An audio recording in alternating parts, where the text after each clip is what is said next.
नमस्कार दोस्तों, welcome to government exam info. तो स्वागत है आप सभी का आज के वीडियो में। और आज एक बड़ी अपडेट आ चुकी है आपके सामने। ये अपडेट है आपके 1500 पदों पर भर्ती को लेकर। तो आज के वीडियो में हम यही बात करने वाले हैं कि उत्तराखंड अधीनस्थ सेवा चयन आयोग ने जो ये पदों की जानकारी दी है उसमें क्या क्या योग्यता है और बेसिकली कौन कौन से पोस्ट हैं और कौन कौन इसके अप्लाई कर पाएंगे, तो इसकी हम बात करने वाले हैं। और 1500 से ज़्यादा पोस्टें हैं और इसके अलावा कुछ और पोस्ट हैं जिस पर आपको वैकेंसी देखने को मिलेगी आने वाले समय में। फिलहाल हम इस पर बात करने वाले हैं। इसके अलावा एलटी वालों का जो ऑब्जेक्शन लगाने का मौका दिया गया था, ठीक, तो उससे रिलेटेड जो आंसर की है वो भी आपको जल्दी देखने को मिल जाएगा। अभी हम इस पर भी बात करेंगे। तो चलिए शुरू करते हैं आज का वीडियो और देखते हैं ये अपडेट्स क्या हैं। तो देखिए, यहाँ पर सबसे पहले ये चीज़ तो क्लियर है कि 1500 पदों पर आपको भर्ती देखने को मिलेगा, लेकिन इसके बाद 500 पदों पर और भी भर्ती देखने को मिलेगा यहाँ पर यूके ट्रिपल एससी की तरफ से। तो 500 पदों पर कौन कौन से पोस्ट हैं इसकी जानकारी अभी नहीं दी गई है, तो ये आपको बाद में देखने को मिलेगा। फिलहाल जो कह सकते हैं पक्के तौर पर कि कौन सी वैकेंसीज आने वाली है, तो 1500 पदों पर आपकी वैकेंसीज आने वाली है। इसमें कौन कौन से पोस्ट हैं मैं एक एक करके बताता हूँ। देखिए, पहला है आपका कार्यालय, माफ़ कीजिएगा, कार्यशाला अनुदेशक, 120 पोस्ट हैं इसके लिए। ड्राइवर की 150 पोस्टें हैं। फॉरेस्ट गार्ड की 890 पोस्टें हैं, जिसके बारे में ऑलरेडी कई बार आपको अपडेट मिला होगा। और इसके अलावा कृषि उद्यान पर्यवेक्षक और सहायक कृषि अधिकारी 300 पोस्टें हैं। इसमें आपका 10वीं 12वीं का जो रहता है वो फॉरेस्ट गार्ड का रहेगा, यानी कि 12th पास। और ड्राइवर का आई थिंक 10th या 12th यहाँ पर क्वालिफिकेशन होगा, ठीक है। तो 12वीं पास वालों के लिए भी है और आई थिंक 10वीं पास वालों का भी होगा। इसके अलावा जो ग्रेजुएशन है, आई थिंक सहायक कृषि अधिकारी में ग्रेजुएशन होगा आपका और कार्यशाला अनुदेशक में। तो ये मिनिमम क्वालिफिकेशन है, यानी कि लगभग हर एक कैंडिडेट के लिए यहाँ पर मौका मिलेगा आपको, यानी कि जो 12वीं पास हों, 10वीं पास हों या ग्रेजुएट हों, उन सभी को यहाँ पर मौका मिलेगा आवेदन करने का। अब बात आती है कि वैकेंसी एक्चुअली में कब रिलीज़ होगा, यानी कि जो ऑफिशियल नोटिफिकेशन होता है जिसमें सारी जानकारी दी गई होती है कब से कब तक आपको अप्लाई करना है, तो वो मैं बता देता हूँ एक बार। यहाँ पर आप देख सकते हैं, कहा गया है कि प्रदेश के विभिन्न विभागों में 1500 से अधिक समूह गौ पदों पर भर्तियां होंगी।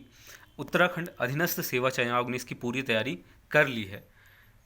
इसके लिए इसी सप्ताह भर्तियों का विज्ञापन प्रकाशित कर दिया जाएगा। इसका मतलब है कि 25 अगस्त तक मान के चलिए कि आपकी ये वैकेंसीज एक एक करके रिलीज़ होना स्टार्ट हो जाएंगे, ठीक है। आई थिंक पहले आपका ड्राइवर या फिर फॉरेस्ट गार्ड का आ जाएगा, या हो सकता है कृषि अधिकारी का है, जो भी पोस्टें पहले आएँ, लेकिन एक हफ्ते में आपका 1 से 2 दिन के गैप में देखने को मिलेगा ये 3 से 4 पोस्टें, ठीक है।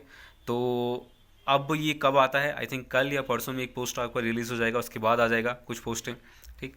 तो वेट कीजिए इसका, और जैसी कोई अपडेट होगा तो आपको साथ शेयर किया जाएगा। इसके अलावा यहाँ पर एक और चीज़ कहा गया है, पिछले 2 माह के भीतर अधीनस्थ सेवा चयन आयोग ने अलग अलग विभागों के करीब 2500 समूह ग के पदों की पर भर्तियाँ निकाली।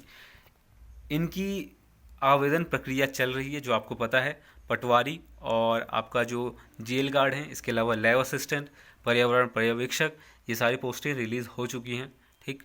और इसके अलावा यहाँ पर कहा गया है कि कुछ की आवेदन प्रक्रिया पूरी हो चुकी है, जैसे पटवारी की।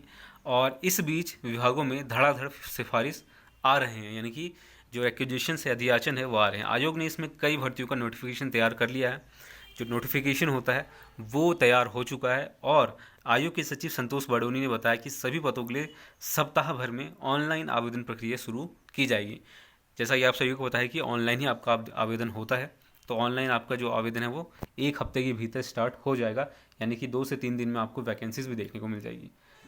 इसके अलावा यहाँ पर एक और चीज़ है कि 500 से अधिक पदों के लिए अलग से अभ्यर्थी यहाँ पर अलग से भर्ती निकाली जाएगी। और इसमें आयोग के पास तमाम अधियाचन ऐसे आए हैं जिसमें अलग अलग विभागों में बेहद कम संख्या के पद हैं, ठीक है।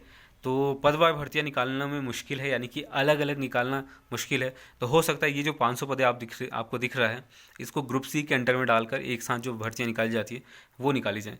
इसलिए आयोग ने सरकार से अपील की है कि बायलॉज में संशोधन किया जाए, ताकि इन सभी पदों के लिए अलग से एक विज्ञापन प्रकाशित किया जाए। जो मैं कह रहा था कि एक विज्ञापन प्रकाशित कर एक सामान्य अध्ययन की परीक्षा कराकर भर्ती की जा सके, यानी कि सभी पोस्टों के लिए एक जो होता है आपका एग्ज़ाम वो लिया जा सके। जैसा कि आपका देखा होगा आपने, लैब असिस्टेंट की बात करें तो उसमें काफ़ी सारे पोस्टें हैं, केमिस्ट की पोस्टें हैं, असिस्टेंट साइंटिस्ट की पोस्टें हैं, इसके अलावा पर्यावरण पर्यवेक्षक की पोस्टें, लेकिन उनका जो एग्ज़ाम का लेवल है वो सेम है, बिल्कुल सेम है। तो यानी कि जो सिलेबस दिया गया है वो सभी के लिए सेम है, ठीक।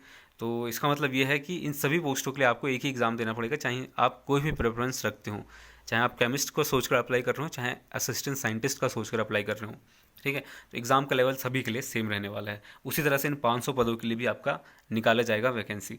इसके अलावा ग्रुप सी में जो वैकेंसी निकली है, आपने देखा होगा अलग अलग पोस्टों में, वो भी वही चीज़ है। तो ये चीज़ है। इसके अलावा अगर बात करें एलटी के आंसर की तो देखिए यहाँ पर आयोग की तरफ से यह कहा गया है कि उम्मीदवारों के चैलेंज, आयोग की मुसीबत। इसमें कहा गया है कि विभिन्न भर्ती परीक्षाओं में आंसर की जारी करने के बाद आयोग उम्मीदवारों को प्रश्नों को चैलेंज करने का मौका देता है। चूँकि इसका कोई शुल्क नहीं है, इसलिए यह चैलेंज बड़ी संख्या में आ रहे हैं। तो आपको मालूम है एलटी के लिए काफ़ी कमेंट में भी बताया जा रहा है कि जो क्वेश्चन हैं वो गलत हैं। इसके अलावा काफ़ी लोगों ने ऑब्जेक्शन भी लगाया है, और जितना मैंने कमेंट वगैरह देखे हैं उसके अकॉर्डिंग अगर बात करें तो काफ़ी बड़ी संख्या में यहाँ पर ऑब्जेक्शन लग रहे हैं, सीडीपी में भी और आपके जो सब्जेक्ट के हैं अलग अलग उसमें भी।